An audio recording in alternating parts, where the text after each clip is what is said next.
My boy Alloy Black. After the day.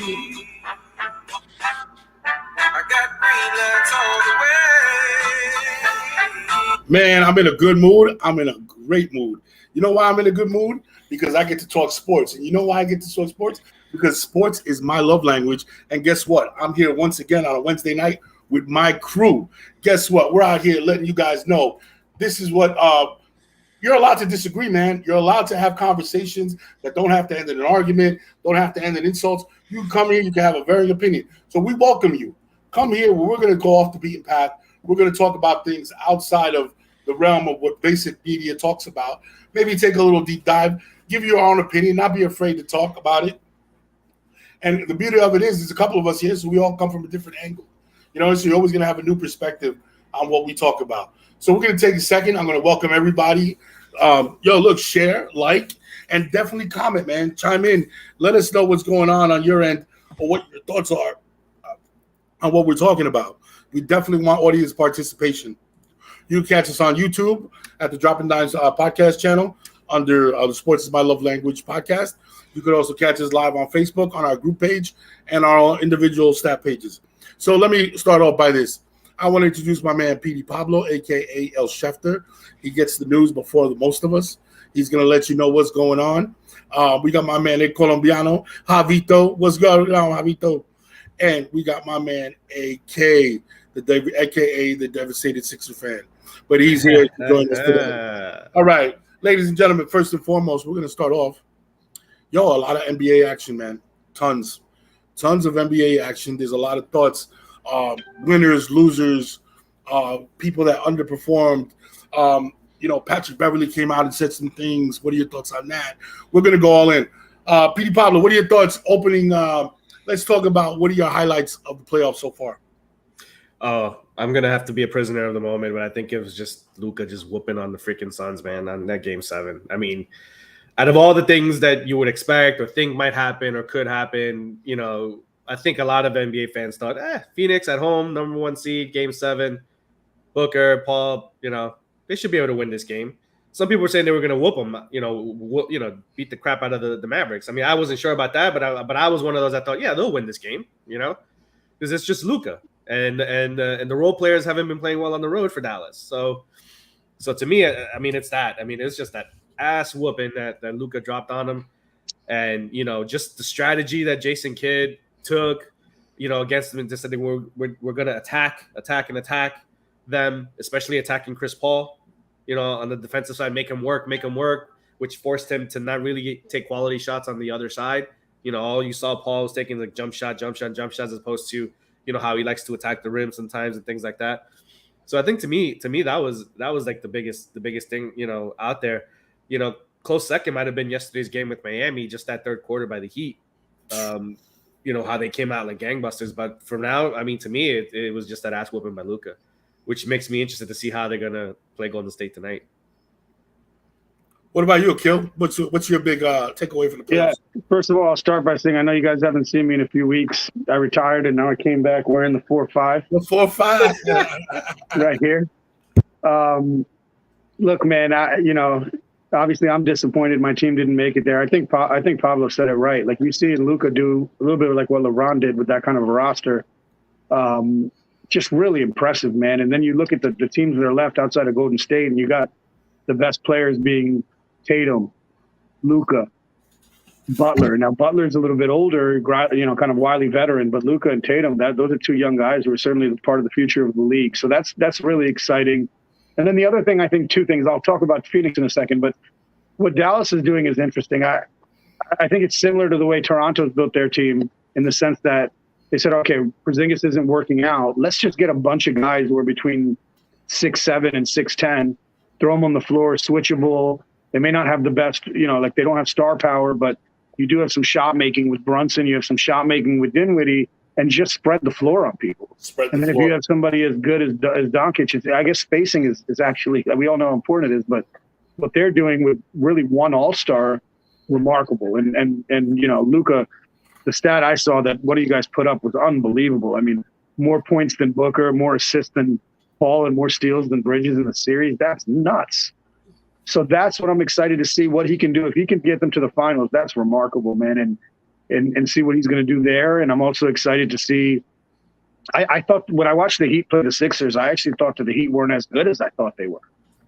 Because I thought that, they like Bam can have a 10. Like yesterday, they won. He had 10 points and 4 rebounds. That's where you technically your second best player, and you're putting up 40, 39 points in a quarter.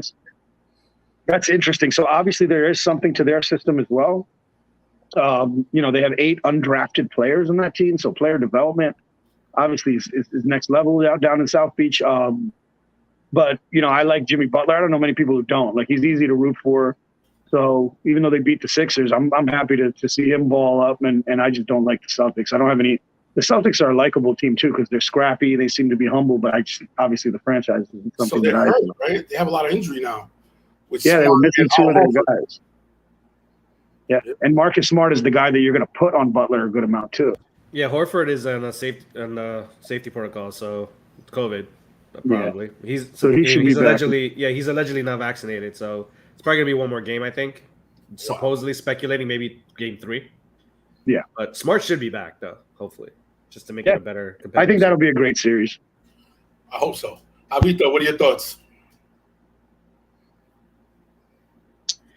So, I agree with Pablo. I agree with Akil. Let me take it a step forward with Luka Doncic. I think if he does get to the finals, I think it's probably better than what LeBron James did. And I know I'm going to have a lot of LeBron James fans coming at me with that. But the reason why I say that, Luka has gone through pretty solid teams, right? He's gone against the Utah Jazz, the Phoenix Suns, and now he's going to go. And if he beats the Warriors, like, to me, that run right there to get to the finals is better than any particular run that LeBron has needed to go through to get to the finals. Like, I just, I've always said it and I will continue to say that. I know that he made the finals 10 years in a row, but that Eastern Conference was not that good. Let's just get that out of the way. It wasn't really that good. The Western Conference was the conference, and if Luka does this with I'm not saying the Western Conference is the best conference right now, because I actually think it tilted a little bit towards the East, within the last couple of years. But at this moment, I really feel like Luka, what I'm saying, is doing something special. Just the fact that one half he had as many points as the Phoenix Suns, that was crazy to me. Like, I was just there, like, he has 27 points and so did the Phoenix Suns in the first half. But the Boston Heat series, I said Heat in 6, just for the fact that I feel like Boston doesn't understand how to play against teams that are team eccentric, right? The Brooklyn Nets and the Milwaukee Bucks, they're very isocentric, right? Yes. The Miami Heat move the ball, like, their defense is gonna have to move a little bit more.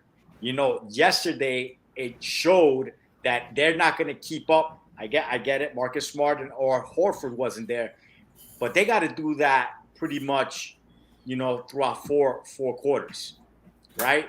I know they have their spurts that they stop you, but I'm gonna say, here is the equalizer to that. His name is Jimmy Butler. He knows how to get to the free throw line. He stops runs by getting to the free throw line.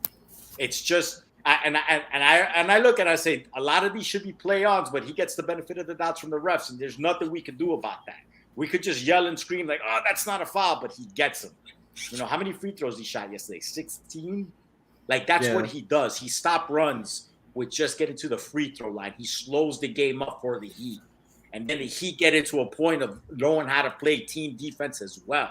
Look at what Jason Tatum did in the second half. 6 turnovers. They and this is where I say Eric Spoelstra makes good adjustments. They're a well-coached team. I always said they don't even need Lowry, to tell you the truth, to win this series. I feel like the Heat could beat them just with the team that they have. Yes, the Celtics are down Horford and they're down Smart. I really do feel that Smart is the heart and soul of the Celtics. So to me, he's more of a key factor for the Celtics to actually try to win this series. But I still say Heat in 6, man. And if it's and to me, I think the Warriors are going to win against the Dallas Mavericks, and I got to feel it's going to be Warriors versus the Heat in the finals right now. And honestly, those two teams know how to play team basketball. And it would be a great series just for the fact that you're going to see a lot of motion. You're going to see a lot of good defense. Draymond Green, we just know that, the Warriors have a good team. But the playoffs have been good, man. We got 2 Game 7s the last time. Hey, listen, I don't want to shout out, Akil anymore, but, goddamn Philadelphia 76ers pissed me off, man. I think you made a couple of great points. One of them was that team aspect. Yes, I think that they're having a hard time realizing that you got to cover not just 1 or 2 deep players, right? Where like Giannis, maybe a secondary player that might step up, but they got to go into that bench. They got to worry about Hero coming off the bench. They got to worry about that bench. He changed the game. He did in that first half. He changed the game in that first half. Like he kept them in it. They could have been down 20 if it wasn't for him. He did what he needed to. He kept the Heat within striking distance. They were down at 8 at halftime. Yeah. And frankly, I don't think Marcus Smart can stay with him with Hero just kind of running around like that. That's not the kind of defense Smart plays. So I mean, he might get physical with him. But if he's got a bad foot, which is what the injury is, yes, that's going to affect him. Who's to say he's going to be 100% on that foot? I'm going to go this route, and I think it's a point. I haven't heard anybody really address this. How about Jimmy Butler's defense? Oh yeah, we've always known he was a stud on defense. Yeah, I was about to say he's a monster. He's a monster. He's a lot of the reason why our boy Tatum and them wasn't looking like the Tatum he looked like in the series before. Let's put it like that. Well, he reads the lanes very well, right? He jumps those lanes. He's like a wily veteran. He's looking to take that steal. Like he got like 3 easy baskets in the third quarter just by making those steals. Yeah. Jimmy Butler. I think he's. Everybody wants to go to Jason Tatum. I think after my opinion, after what Giannis. I think Giannis was the best basketball player in the playoffs. I do feel that if Chris Middleton was played, I don't think the Celtics would be in this position right now. Yeah, I think if Middleton plays, I think the Bucks beat them in 6 easily. They should have gone to 7 games against the Bucks. Is how I see it. They would have closed out in Milwaukee for sure. So like this is where I'm just saying like Jimmy Butler has been to me the second best player in the playoffs because he just knows how to do things that other players. He knows how to get to the free throw line. This is what we expected out of James Harden, right? Jimmy Butler is James Harden right now. He's the one that plays a very veteran brand of basketball where he's smart, man. His basketball IQ is what really has me being a fan of Jimmy Butler. He's sharp, dude. Like the things that he does, like gets to the free throw line, the type of defense that he's playing, all that shit. That right there is veteran play, man. And I don't think he took a single 3. He might not. I think he took 1 3. 1 3, but I mean, he was just mid-range. It was mid-range or attacking the basket. Yeah, and free throws. He shot 16 free throws. Yep. And I think he only missed 1. Yeah. But I was talking to a friend of mine, and he's like, he thinks the Celtics are going to win, and I'm like, I don't see it. But he says that little chippy at the end that Jimmy just scored 2 points for no reason. He's like, Boston's gonna play that film consistently to make sure that Jimmy doesn't go off again. And I'm just there like, I get it, but I still think Jimmy's gonna get his 25 to 30 points a game because he just knows how to get to the free throw line, and the refs are just they see it and they're just calling it. Again, he's getting the benefit of the doubt right now. Yeah. And I think with Horford, without Horford there, I think the way Miami plays offense, I think with the switching, they would force Horford to switch out, and I think that's how they try to nullify Horford and put him out of the perimeter, and then just attack that way. But Smart, I think they need Smart. I think they need him more than Smart more than they need Horford. Yeah, because if you saw Williams played very good yesterday, and he was gassed. He's just gassed. You know, yeah. he was gassed, but he played very well. I think more the key factors. I think it's just better to have Smart than White out there. You know, he's just more physical. You know, and to me, I agree with Mike. If Hero comes, you know, I'm not too sure if Smart going to be able to keep up with him. But that's why I say that's what you bring in Jaylen Brown for. You know, Jaylen Brown could put the clamps on him, and I just don't. I didn't like the whole defensive makeup that they had yesterday. In a way, I felt like they attacked a little bit different.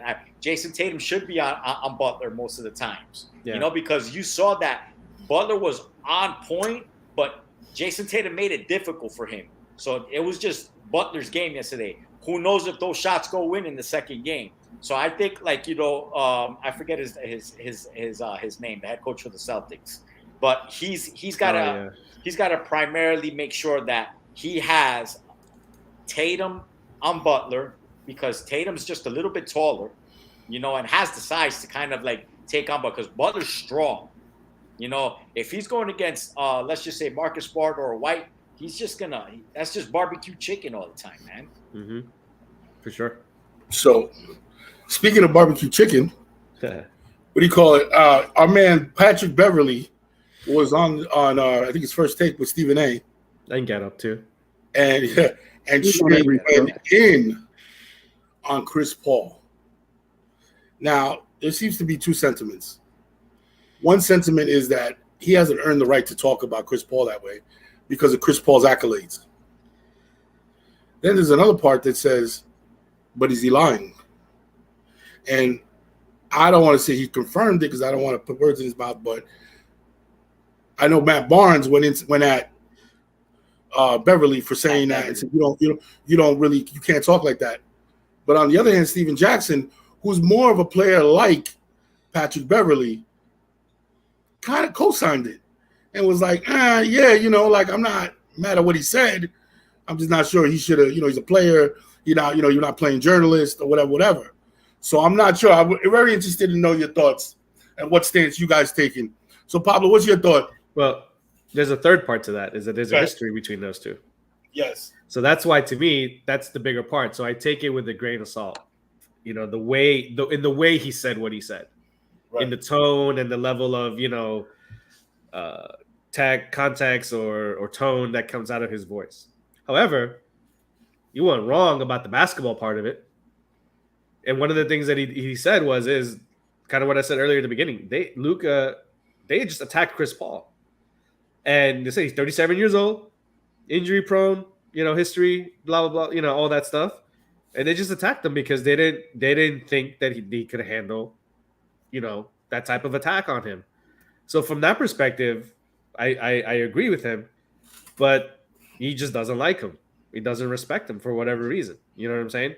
I think he was on with Stephen A. Smith on his show, Stephen A.'s World. I didn't get to watch it. Deeper.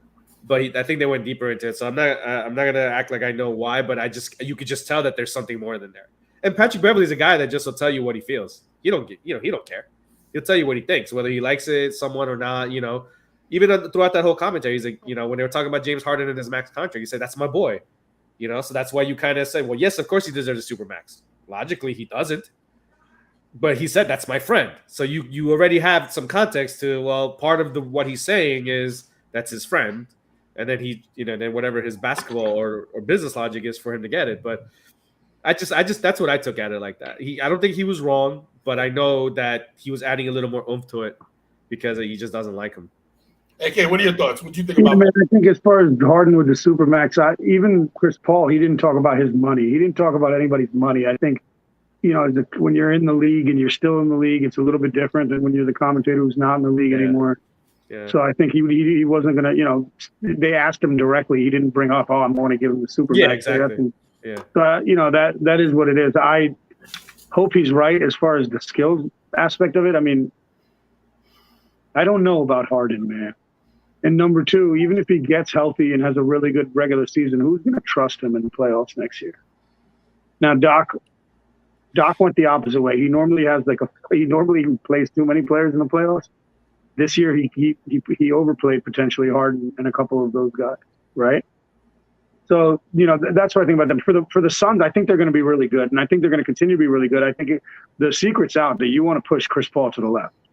It's weird that he's a top 5 to 7 or 8 point guard in history, and he just was so good that he was able to get by that flaw. But yes, when they push him left, he becomes a lot less effective. And I also think that wasn't indicative of those two teams. Like, I don't think Dallas is better than Phoenix. But we've all played sports, and on any given day you could be hitting it and the other team isn't, and you get a blowout.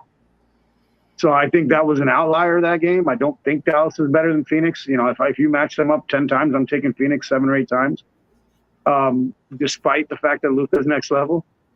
So I think that was a little bit of an outlier, and I think Phoenix. I don't know that they need more. I think they just need those guys to grow a little bit, and they should have taken care of business earlier. Like they by getting to a game 7, they put themselves in that spot. So that's sports. Pat Beverly. You think we could trade for him? We need a guy like that, man. A lot of what he's saying is nonsense, but we need a guy like that. Like, he's a fighter. He goes out there and he balls his butt off, man. He'll won't back down from nobody. But no, I don't agree with a lot of what he was saying, but some of what he was saying was fair. I think that he just cemented himself for a job once he's done, because it doesn't matter whether you're really good or bad. If people are talking about what you're saying, you're going to be able to get up on screen. Clickbait. Yeah, so good for him on that. I don't pay much attention into, if it's a serious conversation, you're asking a basketball player, like, who's the hardest person to guard, and, who's this and that. Like, then I pay more attention than just asking somebody their opinion about people they obviously don't like. So besides that, good for Pat Beverly. He got his face on screen, and it wasn't because of a technical foul or a flagrant foul. And he sparked a conversation. I think Chris Paul is going to be interesting, right? Because before this series, or even halfway through, everybody's like, "Oh, Chris Paul's better than Harden now." And I'm not trying to bring back Harden, but Chris Paul's he's not consistent like he was. So he's going to keep working. Props to him. I've never been a huge Chris Paul fan, but I respect the hell out of his game and his career. So that's my take. I think Pat just, he's one of those loudmouth guys. He's going to say whatever he wants, whether he actually believes it or not. And I take it with a grain of salt. But I definitely am looking forward to seeing what the Mavericks can do against the GW Warriors, Golden State Warriors. Avito, what are your thoughts? So, let me bring up the play-in tournament MVP, Pat Beverly, the one that went crazy as if they won a championship, right? Like, this guy is he's clickbait. You know what I'm saying? Like, he's a meme. He's that basketball player that, in a way, we just kind of laugh at. But in a way, some of the takes he has, we take serious, And I appreciate what Matt Barnes did. Just kind of like, hey, like, you're not Chris Paul level. Like, bring yourself back down. You're a role player like I was. So that's what I appreciated about what Matt Barnes did. We all know Chris Paul played horrible, the last 4 or 5 games. There's no denying that. But he's 37 years old. Who should be leading that team? His name should be Devin Booker. What did Devin Booker do? Yep. What did he That's do? right. That's right, Bobby. I mean, I know we want to point at Chris Paul, but that team was basically Devin Booker. Remember, that's the face of the franchise. That CP3 came in there and made them playoff contenders. I think he did. He has that leadership. Yeah. But you know what? Like that, we're just gonna go there and just say, hey, this is all CP3's fault, man. No, it's not, man. You know what I'm saying? Listen, what the Dallas Mavericks did, that's Jason Kidd's mind saying, look, he's 37 years old. He doesn't have the legs. Go attack him. All right? And what happened? Everything else crumbled. But you have Devin Booker. How did Devin Booker step up? He didn't. Period. So how are we going to basically just say, oh, this is CP3's fault, when you're supposed to have your actual star player pick up the pieces? So I got to go and look at Monty Williams as well as a head coach. What adjustments did he make? What did he do to basically give the Suns a better chance to be basically one superstar and a bunch of role players? a bunch of role players that play their role very well. Don't get me wrong. They know how to defend. They're long. They can shoot. But you're going to tell me that team that Phoenix has should have beaten Dallas Mavericks? Shouldn't have beaten the Dallas Mavericks? It should have. It shouldn't even got to 7. Should have been 6 to 5 games. So, you know what? I like Patrick Beverley, but at the same time, I laugh at Patrick Beverley, because of sometimes he's like that, like what Pat Barnes, he should have put on the red nose. Sometimes he's a clown, But, if he's going to get into it, hey, sports is my love language. Got a chair for him, baby. You know what I'm saying? We get him in. I'm 100 with him. He can come anytime. He's like a wrestling heel. I'm going to say this about him. I'm going to say this about him. I'm going to side kind of with what Pablo said. His tone took away a lot of some solid points that he was making, and he got chippy, he got petty, and it looked like, oh, okay, so you're not really about the basketball, you're more about the personal right now. So it's not we can't really take what you're saying, and you're not in a position to be able to talk like that, about a guy that's revered in the NBA. But as you guys can recall, I've asked the question how many times now? Is Chris Paul overrated? Right? The answer keeps coming up, no. And my fight back on that is going to be this. This year he's 37. His legs gave out him. He can't go left. He can't guard. Last year he got hurt. Year before that, I think he got hurt. Year before that, it was something else. It's always been something with that guy. There's a common denominator. The common denominator is he's not a player that can will his team to a championship.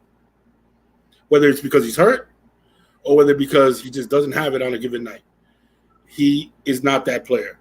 And I think Patrick Beverley says, why the fuck do we treat him in the vein of a LeBron? Why do we treat him in the vein of a Giannis? Why do we treat him like a Luka? Well, not so much a Luka, but why do we treat him like a that level player when he has done nothing in his league to warrant that type of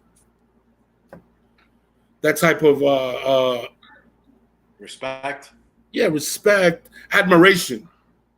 Because he deserves respect. He's all pro. He's definitely a top player.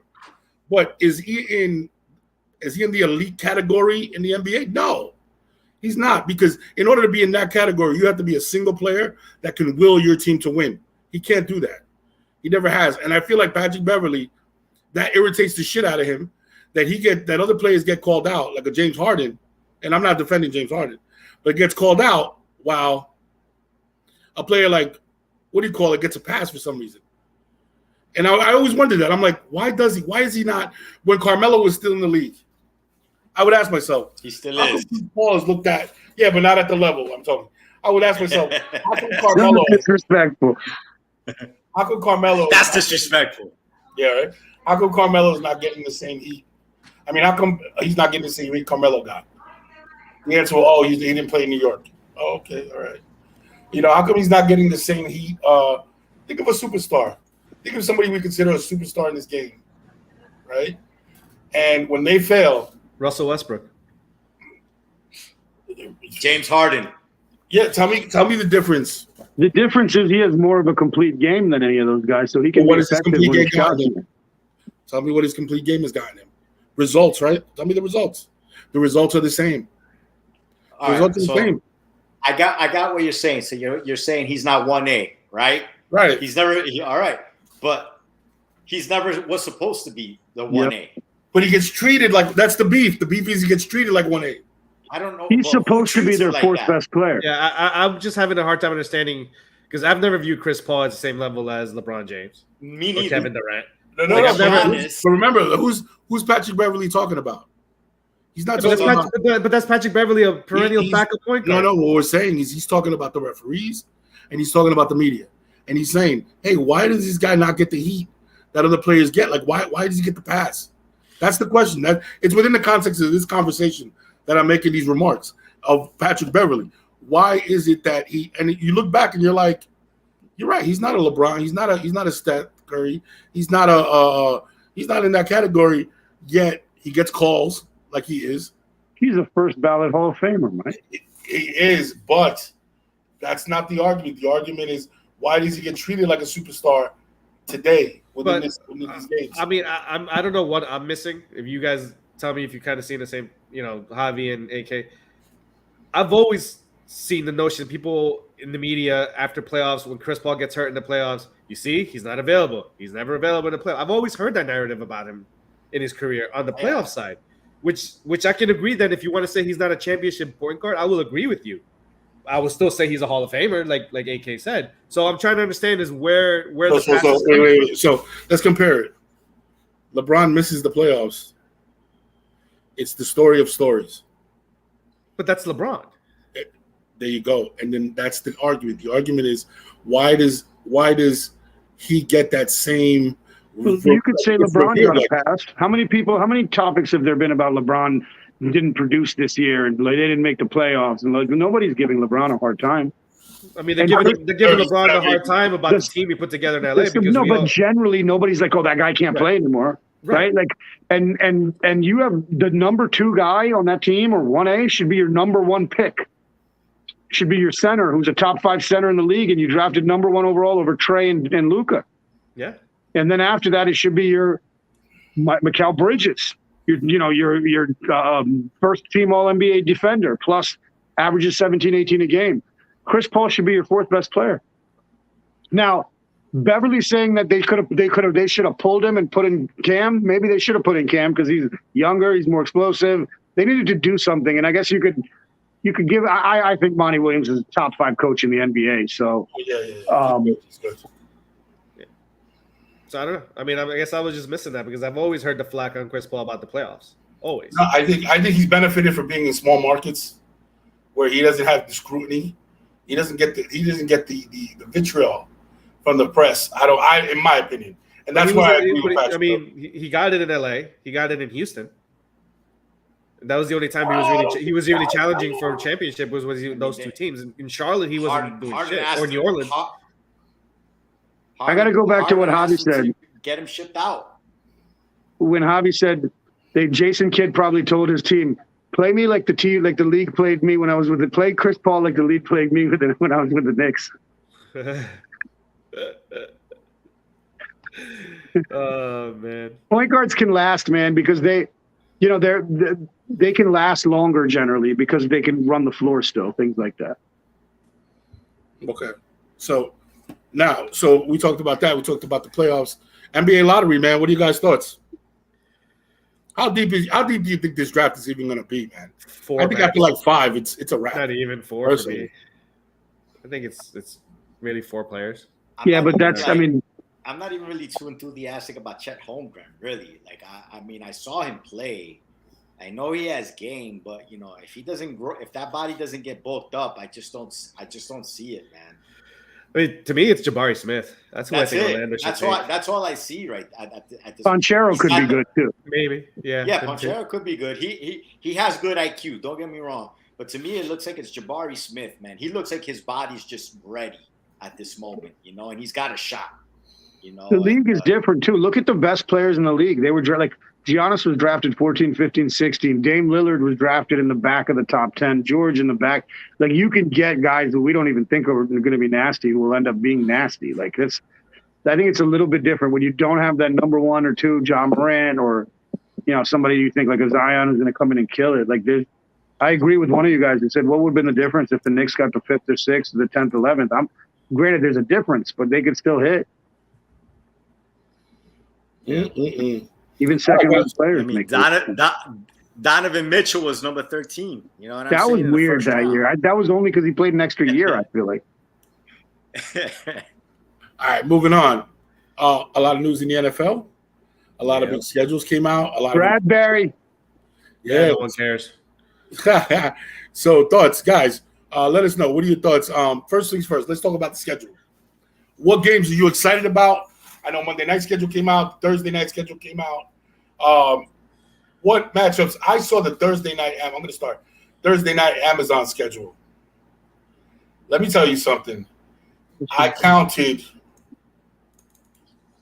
9 marquee matchups. I think it was 9 out of. I gotta take that look again. Pulling it up now. Yeah, it was like 9 out of. Where Where is it? Here we So go. I mean, you're looking at week 2 right off the bat, Chargers Chiefs right off the bat. Right, exactly. Boom. That's what I was like. Holy shit, bro. Then you got Bengals, Miami, 2 very improved teams, a Super Bowl team. The third, it doesn't take till week 3 where it falls off a little bit. Washington at Chicago, but it's a rivalry game. We got Ravens. There's also Bucks. Colts Broncos week 5. We got Patriots Buffalo. Ravens Bucks. Yeah, I mean it falls off the map at the very end with Jets Jaguars. I don't know what the fuck that was about, but holy shit. But Raiders Chargers in there. It starts off really good. Raiders Rams week 14 though. There's a lot. I'm very excited about, especially the Thursday night season. As far as my Jets, I said it yesterday during the pre-production. I have a feeling that our record won't reflect improvement. I'm going 5. I think the over-under is 5.5. I'm going under.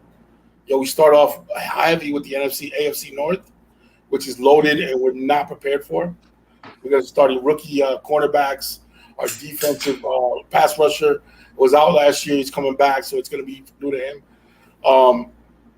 I go under 5 games, but my caveat is under 5 games, but we improve by leaps and bounds.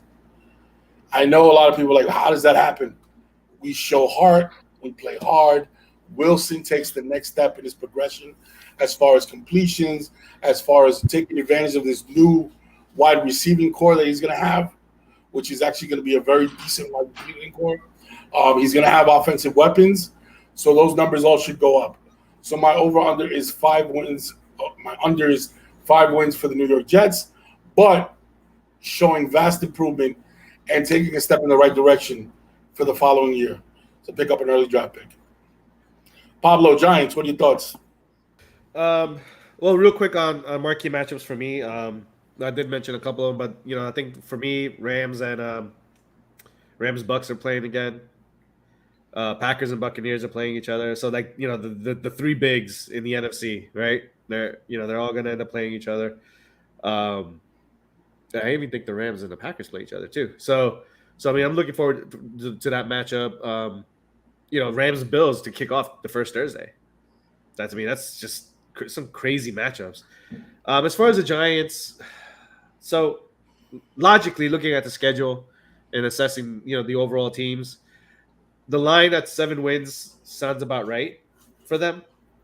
And I can see that being maybe 8 if they, maybe beat, Washington twice or Philly twice, or Dallas twice. It might be 8 wins. But as of looking forward to the future, I really care more about knowing if Daniel Jones is going to be the guy, because we know that they've put a foundation together on the offensive line. The receivers are what they are, but their skill sets are in there that can work in that Brian Daboll type offense. There's similarities to that. With Golladay being your deep threat, and then you got your smaller guys that you can be versatile with Tony and with the rookie that they picked up, and then you have Sterling Shepard to kind of be your possession guy. But ideally, if Jones is not the guy, I don't want him to be a 7, 8, 9 win team, even a 10-win team, if he's not going to be balling out, looking like he's got control of this offense and all that. But he's only getting 1 year. Josh Allen needed 2 years to show a significant change, similar to what you're saying about Zach Wilson, right? You saw Josh Allen in year 2 make the leap, vast improvement from year 1. Well, Jones is only getting 1 shot at this. So are they really banking on him? Is he really, who's much less talented than Josh Allen, going to make a leap in this offense just like that? So if they're an 8, 9 win team, well, now, what shot do you have at the quarterback next year? So if he's going to ball out, then ball out. Give me 25 touchdowns and single-digit turnovers, like we were talking about yesterday. Even, what I'm saying? Show me that you're going to be that. If not, I'd rather you have 4 freaking wins again, and we can get a quarterback and then just move forward with that. But as far as wins, 7 ideally based on the schedule looks right. Most of those wins will probably come early on because the back half is just Dallas, Washington, Philly, Washington, Minnesota, Indy, Philly. So I don't know what's gonna happen there. It could just get real ugly towards the end of the season, depending on how they're playing. How does that Bradbury loss affect them, you think? It does affect them. They're thin at quarterback. I think they're better at safety, but maybe a couple of the young cats that they picked up can step up, just from a depth perspective. But as far as solidified starters, experience, they're thin in the secondary. That's okay. So that Bradbury trade leads us in. We're going to go AK. So the Eagles, I think they got a pretty good schedule coming in. They got definitely a top 50% as far as power ranking schedule. What are your thoughts on their over-under and, any favorable matchups you see? The 5 teams with the easiest schedules, 4 are the NFC East teams, and the other is the Detroit Lions. So all the teams in the NFC East are primed to be able to have good out-of-division records or better than they would in an average year. I think the Eagles had a magnificent offseason on paper, right? Yeah. Kazir White from the Chargers, Nakobe Dean in the draft, bolstered your linebacking core pretty heavy. Yep. Hassan Reddick, what do you want to call him? A D-end, a 3-4 outside? I'll call him a D-end for that purpose. I think they're going to run a hybrid 4-3-3-4. There's going to be a little bit of change in kind of the way that they're stacking up against the O-lines that they're playing, but that's a pretty big deal. Is Bradbury a zone or man-to-man corner? What is he? Man-to-man. Oh, that's yeah. Well, it's all about the system that Gannon runs, right? Our DC who we got last year. So you have Slay and you have Bradbury, and you have Avonte Maddox, who's a top 3 to 5 nickel slot cover. You got the best cornerback room in football. Safeties, Woo! You ain't got nothing. We don't know. Marcus Epps played okay. Harris is literally just okay. And Kevon Wallace, I don't think, is ready to play. So that's going to be something. But Jesse Bates is out there. Would the Eagles pay the money to give him that contract? We have the cachet. Like, we can give up a 2nd-round pick, but when we pay, if you do, you have the best cornerback in football. I mean, the best secondary in football, easily. Linebackers are better. Jordan Davis, Brandon Graham is back. Hassan Reddick. Fletch has one more year. Hargrove was a Pro Bowler last year. Josh Sweat was a Pro Bowler last year. Let's see what this DC got. Because if this coordinator is really good, now he's got some of his own handpicked people, this is going to be a scary defense. Offensively, top 5 receiver room in the league, maybe, with Brown and Smith, Watkins. Definitely top 5 tight end. Definitely top 1 or 2 offensive line. Led the league in rushing last year. Like, it's cliche to say this season depends on the defensive coordinator, the head coach who calls offensive plays, and the quarterback, because you can probably say that for every team. But with the talent on our roster, that's what this season's going to depend on. And if Hurts can make some strides and Sirianni and Gannon are coaching these guys up with good schemes, we're going to be a scary team earlier than anyone thought. Our over-under is what I've been seeing. I don't know if Bradbury changed this at all. Usually a cornerback maybe won't, maybe by a half a game. Their over-under is at either 8 or 8.5. The 30 easiest schedule in football. I don't have to watch anymore. I bet it on the Eagles going over the 8.5. Oh, shit. I think that's easy money as long as Hurts is just decent. Now, top end Hurts is 10 to 15 best quarterbacks in the league. You could really win with that. If he's somewhere near like a Dak or that 3rd tier or lower 2nd tier of quarterbacks, you could really, really win with that. So I couldn't be more excited about the Eagles. Obviously, everybody's that way. They just had a hell of an offseason. Again, none of that matters till they put that paper to pads. But hell of an offseason. I'll say some games I'm looking at. Obviously, as an Eagles fan, Carson's coming to town in November. That's going to be interesting. I was reading some things that the Colts guys had to say about him, and it was not flattering. I'm not sure what's going to happen in Washington. They have a pretty good roster over there, too. Defense should be fantastic. They drafted a 1st-round receiver. They still got a running game. They got another running back. But I like obviously the game to watch is going to be the Bills-Chiefs rematch, right? Oh, yeah. Now, without Tyreek Hill, let's see how that goes. Also, the Chiefs-Bucks. There's games like that. I'm interested to see what the Rams do as a Super Bowl hangover. Seattle's not going to be very good, but I'm definitely looking forward to them playing against Russ and the Broncos. A lot of interesting storylines. I mean, There's some really good games, and I'm looking forward to watching those, those top teams, the Chiefs, the Rams, the Bills, the Packers, and kind of seeing what they can do, especially the Chiefs and Packers without their number one stud wide receivers, who you could argue are probably the 1 and 2 best receivers in the league. it just looks like all those top teams are all playing each other. Yeah. The way the schedule fell out. They're like all playing each other in some capacity. How about this? How did they just hijack Christmas? The NFL just said, hey, NBA, go sit down. We're just going to hijack Christmas. New York Giants are playing on Christmas. The Cowboys. Oof. It's going to be fun for us. Yup. Big time football on Christmas, man. Javi, what are your thoughts? Man, the hell with the Eagles. Nah. Listen, bro. Like, honestly, that this guy got, he got cut, got waived, and now he's on the Eagles. Good for him. He was kind of disappointing last year, though. Yeah, he had a bad year. He had a bad year, so I'm kind of hoping he has a worse year this year now. But as far as I agree with Pablo, when it comes to the Giants, either suck or make the playoffs, right? Like, don't be in that in between 6, 7, 8 wins, because then it's like, I know we're only giving Daniel Jones 1 year, but then it's like, all right, you just might have to sign him now, just because they see that 8 wins at this point is basically, better, and he could keep on getting better.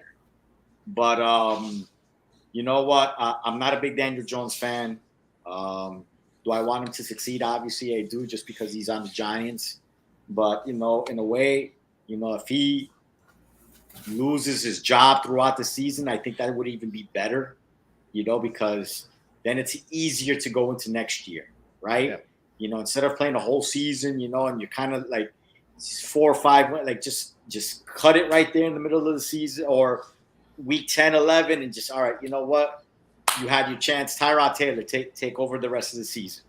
He's good enough. And now, and that's what I'm saying. I feel like it's the same type of quarterback in a way, but without the turnovers, because Tyrod Taylor doesn't turn the ball over, But if we're going to take a look at the schedule, let me go right to the schedule. I know the Sunday night football games are pretty much the bomb, because the first one is obviously it's not on a Sunday, but it's the Buffalo Bills versus the Rams, right? That's the kickoff game. Yeah. Then you got the Buccaneers on that Sunday night against the Cowboys. Then obviously not that it's a great game, but it's a rival game, the Bears versus the Packers. The 49ers versus the Broncos should be a good game. The Chiefs versus the Bucks, Bengals versus the Ravens, Cowboys versus the Eagles, Steelers versus the Dolphins. Like, Sunday night is just jacked. Like every single Sunday night game, you want to go sit down and watch that game. Maybe not the Patriots versus the Vikings. That doesn't appetize me too much. But, out of all of them, I'm looking at the whole list and I'm just there like, yeah, I want to watch these games because it looks like there's going to be some fireworks, But obviously, as a Giant fan, we're going to be heading out to London and playing the Packers. Road trip.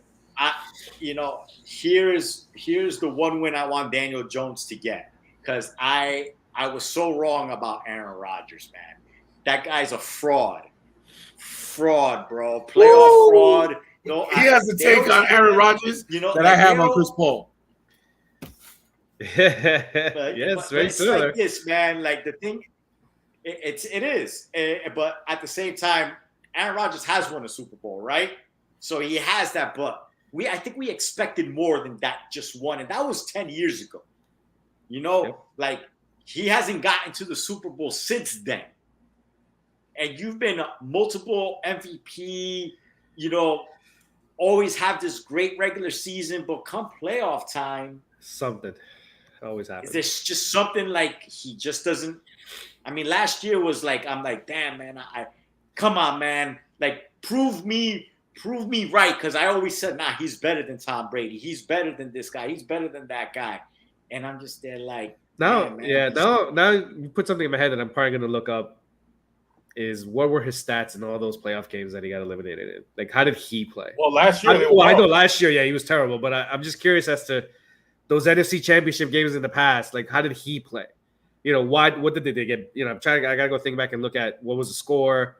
You know, did he play well? Did he not play well? And just kind of assess, like, okay, is it really him in these games? Obviously, last year it was him, you know, for sure. I mean, the biggest factor of that loss was him not playing well at all. But I'm curious as to those other losses, especially because they came at San Francisco's, you know. When the 49ers made the Super Bowl that year, didn't the Packers lose to them as well? Mm-hmm. Like, he didn't play that good. I believe so. I'd have to go back. I can't remember. Yeah, but I think they did. I think that's the whole thing, that he loses to the 49ers. Yeah. This way he should have joined them. You know, yeah, I mean, it should have been that, because obviously I think they're a well-coached team, and I think the defense just plays better on San Francisco. But again, the thing about that pisses me off about Aaron Rodgers is, like, how are you so MVP in regular season, but when we need the MVP Aaron Rodgers to come into the playoffs, he's nowhere to be found? I don't want 220 yards and 2 touchdowns, bro, and you lose.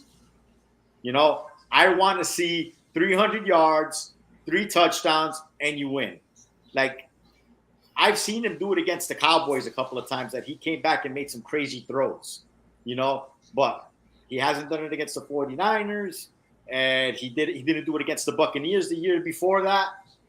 He did. Like, I think that game they were lighting it up, but I think Tom got him in the end. Well, I think it was more, what's his name? The running back just kept on fumbling. I forget his name. The little guy. Aaron Jones? Was it Jones? Aaron Jones. Yeah, Jones. Yeah. He fumbled quite like 2-3 times, you know, and that was a killer. But, you know, and I'm not going to blame Aaron Rodgers, but I just expect more from Aaron Rodgers. You know, like, it's just, I'm shouldn't be losing. I shouldn't be losing in Green Bay. I should have shut up. Shouldn't lose in Green Bay. I should have shut up and just let fucking Javi make my argument against Chris Paul. Right now. With my conversation, change the name. Feel like whatever Javi's saying about Aaron Rodgers, that's how I feel about Chris Paul. There you go. You could do that, man. Don't get me wrong, man. Like, I hear the whole thing about Chris Paul, but I've never seen Chris Paul as an Aaron Rodgers elite like that. You know, that's why I separate that. I know who's the best player in basketball.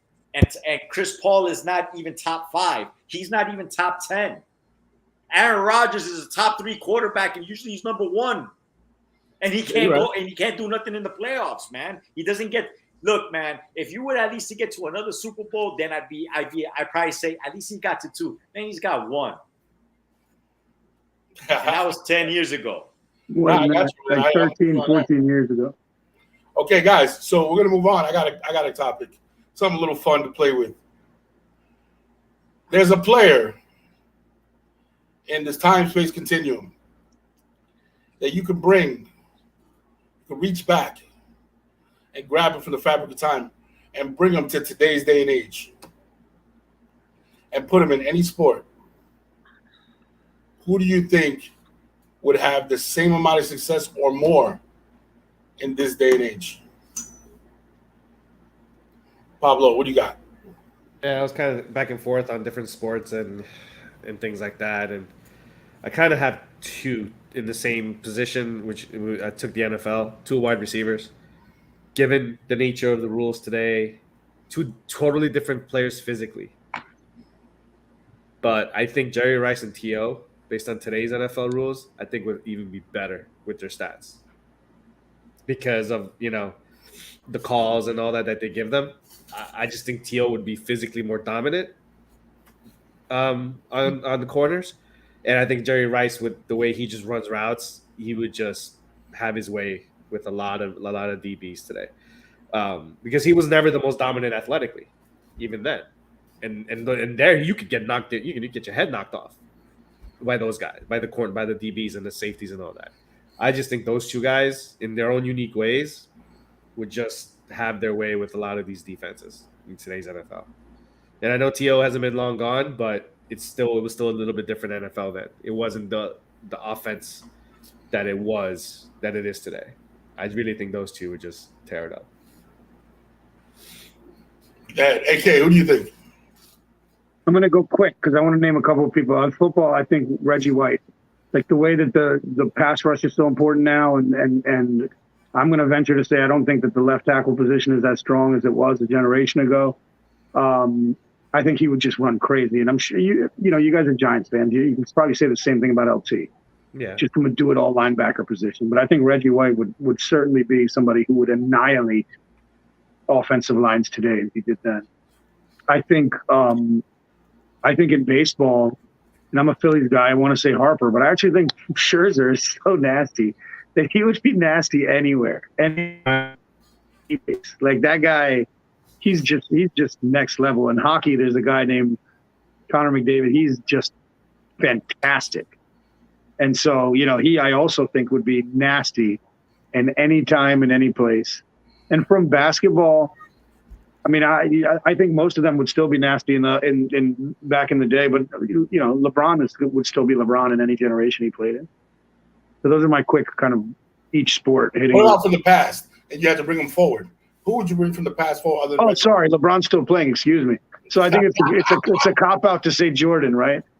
Yeah, I would say Isaiah Thomas. Yeah, he'd be a tough. He would be a tough guard, man. Yeah. So I'll go with Isaiah. Sorry, I did it in reverse. Abito, what are your thoughts? Who do you think we want to pull from the back? Barry Sanders. Yes. I think I could do it in any period, man. Just give that guy, it doesn't matter. You want to bring him prior to that, after like Barry Sanders to me could just be any generation. You could put him at running back and he'll do the same. Who else do I think that could, we could bring back from the past and do things, well? I think right now, I know maybe it sounds weird, but I feel like Reggie Miller would be better basketball player today than he was back then. Yes, that's a good one. That because his game back then is what they're doing now, right? Especially Golden State. Yeah, and you see it a little bit more with other teams, and he's a great 3-point specialist. So I feel like maybe Reggie was ahead of his time, right? But it just didn't catch on that it was just still a physical play and more inside the 3-point line kind of a game. That now he would be basically threes as that was good as Steph Curry. Who else? Like baseball. Baseball's kind of hard because it's like who from the past can't hit the same kind of baseball nowadays. When back in the past, the fields were probably 450 feet, and a little bit bigger. But to me, if I'm gonna bring somebody, let's say from like the 80s, Tony Gwynn, he's gonna hit that guy's gonna hit everywhere. He's gonna hit any single ball. He's gonna strike out maybe 10 times a year. Yeah. That guy never struck out. He's gonna be able to hit to all fields. That guy to me could play. He's not a bopper. Obviously, he's not going to hit a lot of home runs, but that guy is going to be able to hit the ball. And now that the shift is not allowed as much anymore, right? Next year is going to be gone. Next year is going to be gone. So that guy could play. That guy, even if there was a shift on, he knows how to hit against the shift. So I think he's one of those players that you could put anytime you want. Prior. During his time, obviously, he was great, and now, if we're gonna, I know nobody. I mean, as a Yankee fan, we got so spoiled with him. I don't, do I think Mariano could do the same today? Yes. And I feel like he still can because of that cutter. Will still have lefties. Strikeouts are so prevalent. Strikeouts are such a huge thing in baseball right now. It's either you're hitting the long ball or you're striking out. So he would get motherfuckers with that. No, cutter. I know, and not only that, but the cutter was just crazy against the left. He was better against left-handers than he was against right-handers. That people that were that batters were that could hit from both sides, they would tend to go up right-handed against him because they could see the ball better. As opposed to a left-hander, which has always been like the weirdest part. That's what made Mariano so great. So those are my guys, Barry, Reggie and Tony Gwynn and Mariano as a pitcher. Yeah, that Reggie Miller take was that was a hot That was a take. good one. Yep, that was That really was a good. good one. All right, so I'm gonna go. Let's start with baseball. When I think about baseball now, I think of pitching today, and I think, what are they doing with pitchers? Pitchers go about 6 innings, maybe If that. 7, right? Maybe 6, 7, 5, 6, 7, and there's a timer, and that's about it, right? And then you bring your heaters, your guys that throw 100 plus in for about 2 innings, right? And then you bring in your closer who has a specialty pitch to kind of close the show. And that's been kind of the pattern. I think the Yankees really established that. Maybe as far as back as like Dennis Eckersley, kind of that's kind of been like where they got it, whatever. I would say a player like Nolan Ryan, a guy who threw late 90s in the 8th and 9th inning, Yeah. hundreds in the first couple of innings, and was durable as hell, and threw a lot of strikes. I think he'd be a monster today, because they wouldn't be ready for a pitcher that can go 100 plus miles an hour for 6 innings. And he'll tell you to fuck off if you try to take him out early. Oh yeah, just throw your head and beat the shit out of you. Right, another player, because I thought about this long and hard. Another player that I thought is the master of what I feel is a lost art right now in baseball is Ricky Henderson. Ricky Henderson had 130 stolen bases one season. When's the last time somebody even came close in the last 10 years to that number? Nobody, right? And it's like a lost art. A guy gets 30 stolen bases, 40, 50 stolen bases.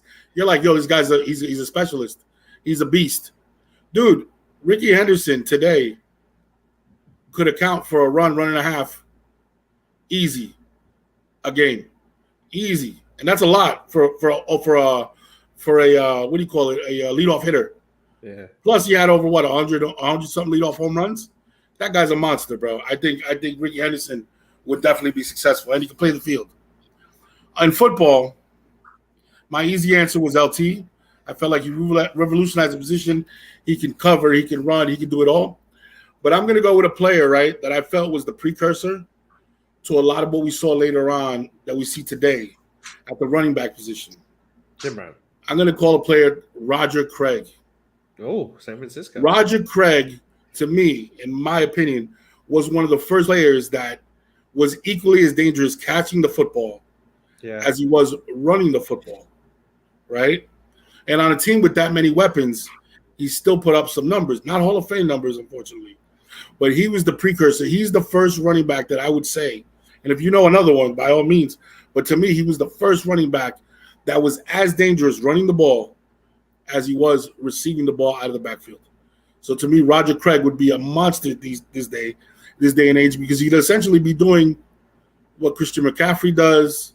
He'd be doing what a lot of even as good as a LaDainian Tomlinson. He wasn't as good though, but he was doing that. I think he'd be very good. So I had a lot of running backs in my head. That's why, and I couldn't come down to one. So when thinking about this topic earlier, but I had, I thought of Barry Sanders like Javi did. I thought about Marcus Allen. I thought about Bo Jackson. I thought about Walter Payton. I thought about Jim Brown. And for different reasons. Like Jim Brown would probably be trucking guys. Walter Payton was sweetness. So and then I thought Marcus Allen, he can run and catch the ball. In today's intricate offenses, he's a perfect fit type of running back and all that. So that's why I couldn't decide on one. But yeah, so I would definitely agree. Thinking back on Roger Craig, I didn't even go back that far. Let me jump in since I gave the opposite answers for 3 of them. Really quick, hockey, Mario Lemieux. He was big, strong, fast, everything. Like he had all the tools, and he could be his own enforcer in a way. And then baseball, I'll go Clemente. Ooh, that's good. Yeah, speed, power, yeah. Everything. And to play the field. Yes. You guys think Griffey would be able to play? Yeah, hell yeah. 5-star, hell yeah, absolutely. He'd be dominant. Yeah, he's just a good, that smooth swing, man. Nobody had a swing like him. Yeah. Oh my God, I think it was beautiful. And then one more. Sorry, Sugar Ray Robinson. Yeah, 100-something fights. Absolutely. I think anywhere in any generation. See, I was going to go boxing as well, and I was going to say somebody that I thought.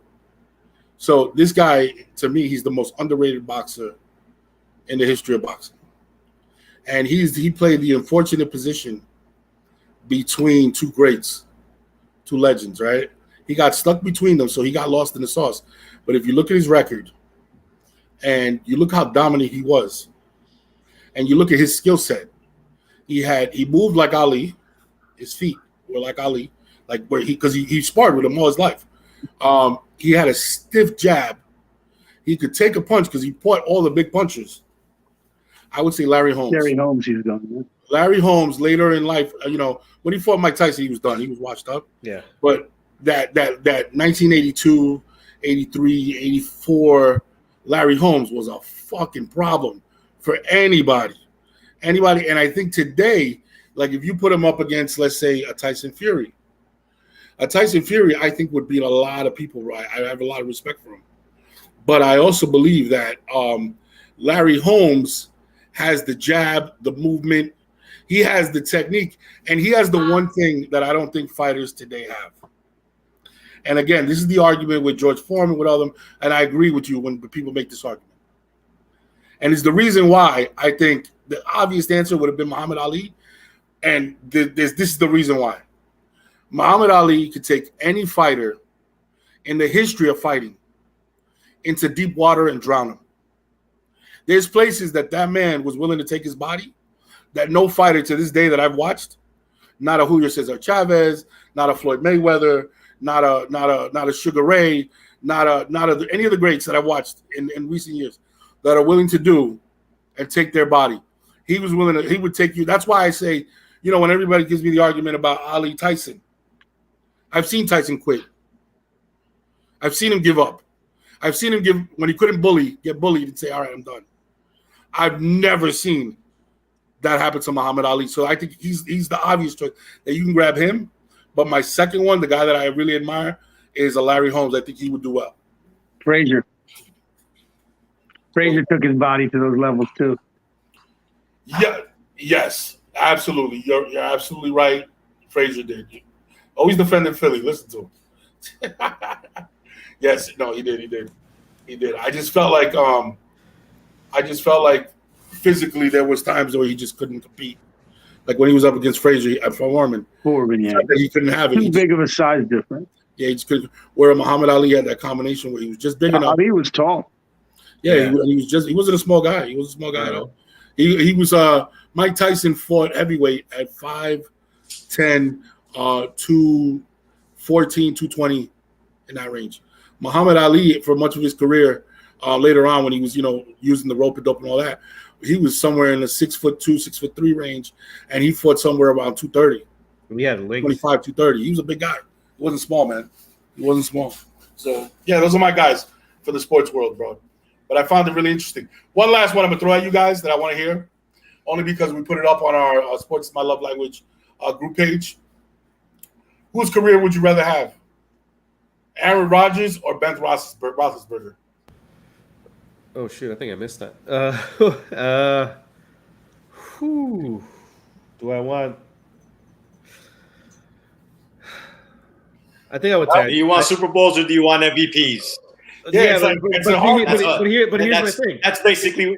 But here's my thing: is Ben only has 2 Super Bowls. So Aaron Rodgers is 1, so it's 1 more Super Bowl. 3 appearances. Yeah, but he's been through 3 though.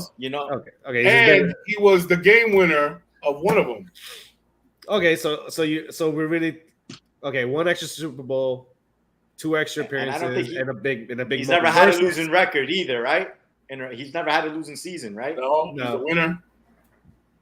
I think in the end, I'd probably still take Rodgers' career. Yeah, okay. I'd still take Rodgers' career in the end. I'm all about winning, and honestly, I'd still take Rodgers' career because I just think he was that much better than Ben, man. He was that much better than Ben Roethlisberger. I want to hear this, Javi. What do you got? Who do you think? You just said you turned on Rodgers, so he's going Rodgers. Right. This isn't a Rodgers versus Peyton Manning 1 versus 2. It's Ben Roethlisberger. Yeah. So, all right. Regular season, I'll take Aaron Rodgers. Give me Ben Roethlisberger in the playoffs. You want to hedge better. Yeah. Okay. Yeah, do we care that Ben Roethlisberger had what I think the worst QBR in the history of Super Bowl winning quarterbacks with his first Super Bowl? Like he was not a value add. He was a negative. Plus Yes. Roethlisberger. Look, Plus listen, don't get me Roethlisberger wrong. caught a case. So. That game's Yeah, but you got the case. that game was the worst. That game.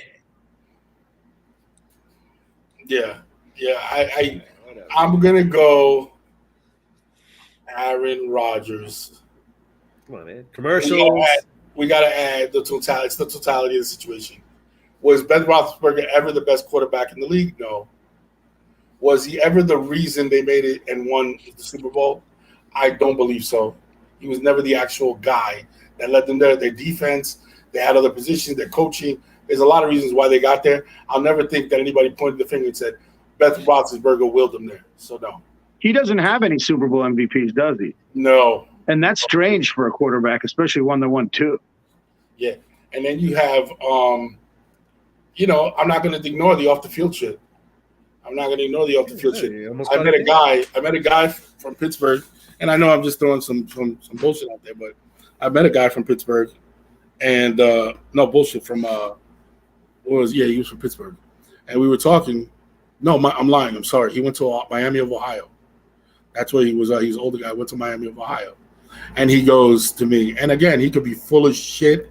So I got to preface it by saying that, but I want to say it. He says, hey, man, yeah, so I'm like, oh, yeah, but Roethlisberger went there. He goes, let's just say that at Miami of Ohio, we don't really acknowledge him anymore. So I dug down, like, why? Why was that? He goes, yeah, let's just say he's got a history. And I go, what do you mean? He goes, I'm going to leave it right there. He's got a history. I was like, oh, so apparently whatever happened in Pittsburgh wasn't just for Pittsburgh. So I don't know. Who the hell do you recognize in Miami of Ohio then? Nobody. It's like a beggar turned down food. Fucking absolutely nobody. It's hilarious, right? Oh, yeah, Miami, Ohio. Ben Run. Like, where? Here's a tidbit, though. Aaron Rodgers' only Super Bowl win was against freaking Ben Roethlisberger. Yeah. Oh, there is a tiebreaker, right? Yep. All right, some notables. We're gonna go to some notables. Anybody want to go before I go? Because I got one or two that I want to. I had one pop up today. Believe it or not, a sport that I really don't watch, soccer. I guess it came out today that the men and women in the U.S. soccer are gonna have equal pay. Great one, yes. So shout out to the women, fighting for that, and also good of a shout out to the men's team that embraced it and said we're up, we want to do that. Kind of listen to a little bit of the info. Obviously the women have had more success as a team, right, than the men have, but somehow if the men more success. If the men, from what I understood, is that the U.S. men would get out of the first round in the World Cup, that money alone is more than if the women end up winning the whole thing on their side. Yeah. So, but they said, fuck that. Whatever money is won by both teams is going to get thrown into the pool, and it's just going to get. It was a smart strategic move by them, because in tournament, right? In tournament, so I was reading a Politico article, and it said in tournament, yes, the men can generate a little bit more, but if you look at post World Cup, post Olympic, or post any major where women's soccer was highlighted, they double and triple revenue of the men in jerseys, in whatever. Remember, girls soccer here in this country is huge.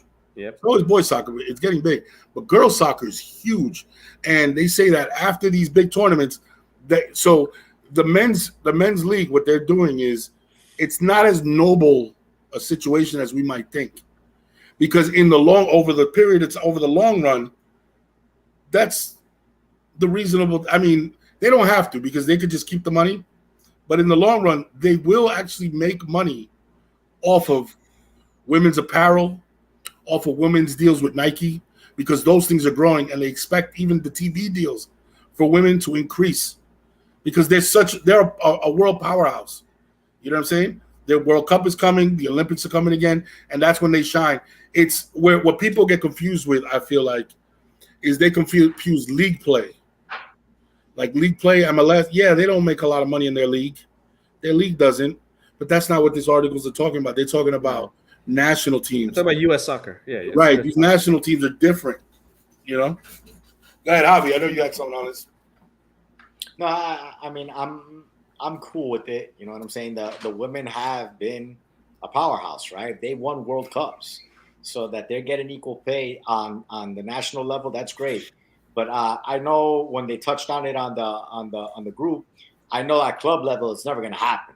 You know, and I think that's where the men basically understood, like, hey, listen, let the women get half of the pie, because once we leave our national team, we're going to the club level, and at club level, we're making that much more money regardless. You know, just on contracts alone. You know, I don't think it's something sustainable in any other league. I don't think the WNBA could do this. Oh no, without the WNBA can't think... do this. The NBA is what basically makes the WNBA go. You know, right. they take losses because of the WNBA, but they're doing it to keep on trying to build the game. But they need some.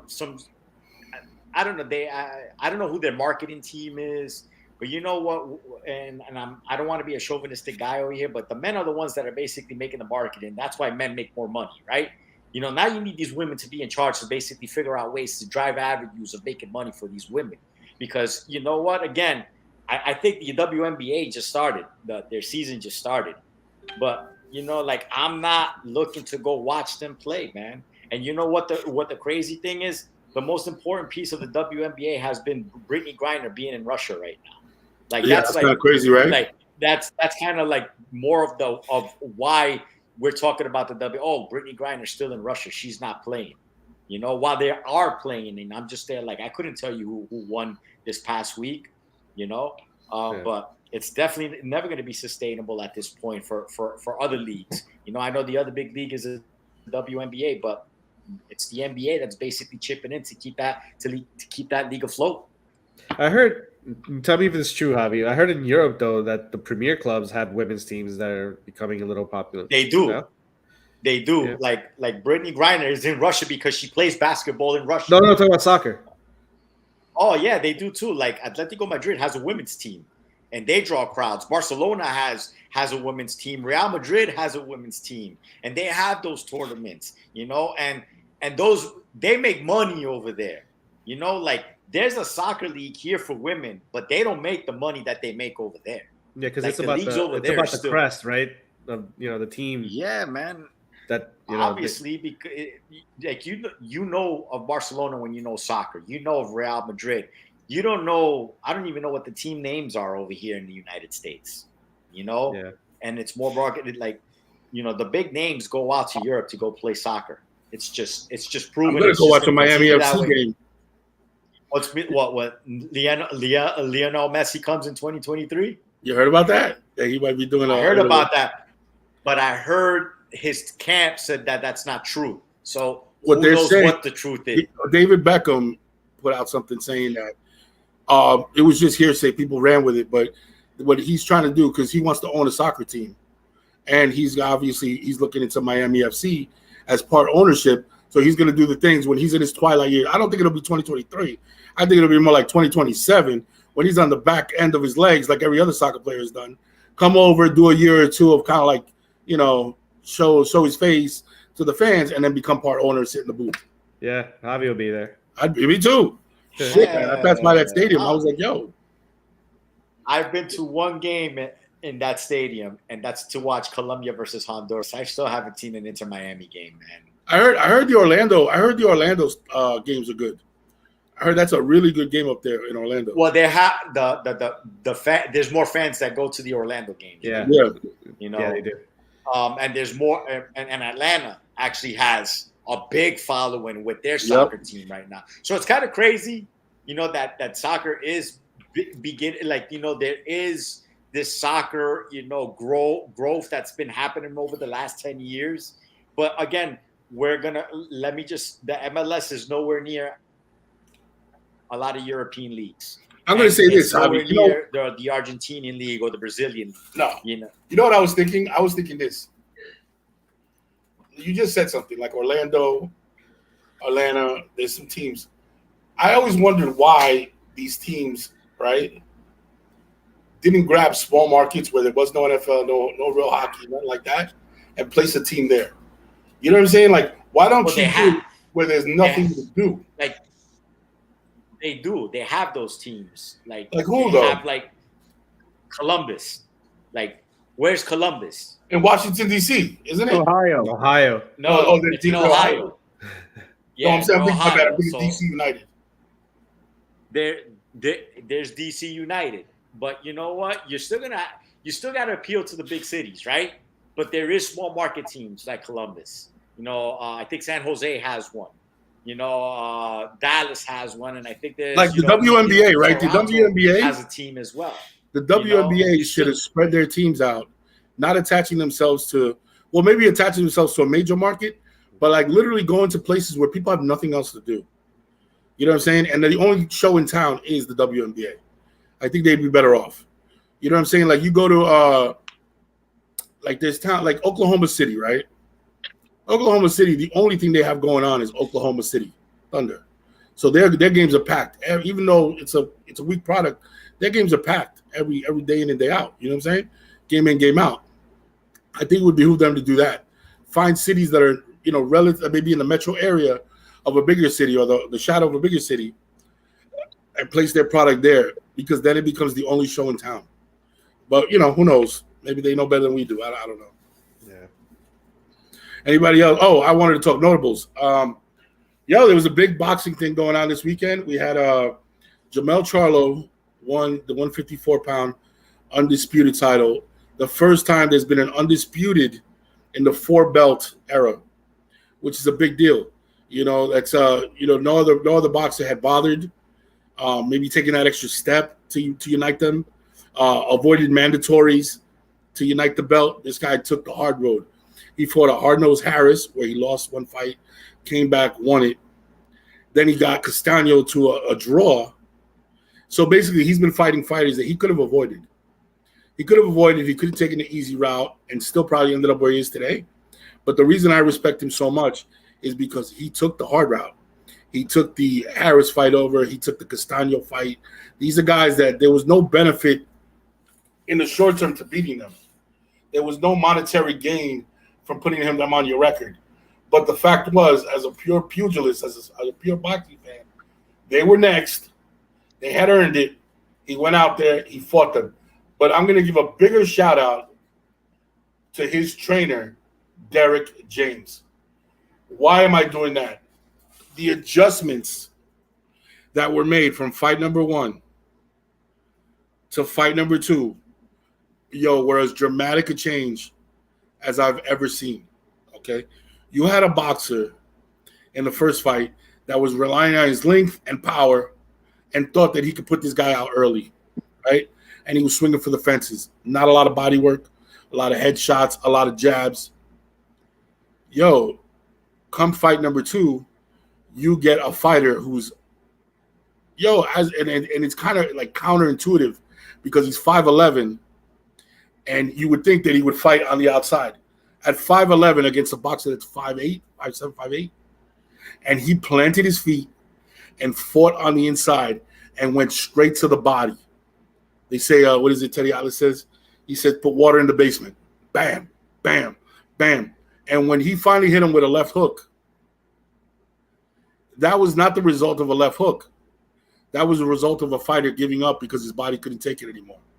So I give Derek James, a big shout out, big kudos for Jermell Charlo winning that undisputed belt. That shit was phenomenal to me. Anybody else? Nope. I'm That's good. good. All right.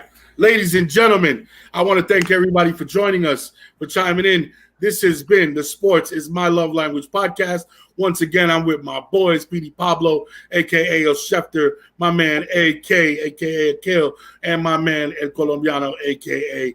Javito. And we are out of here. Shout out to Jen, Sean, and my man, Andre. Catch you guys next week. Love you, and we're out of here. Peace.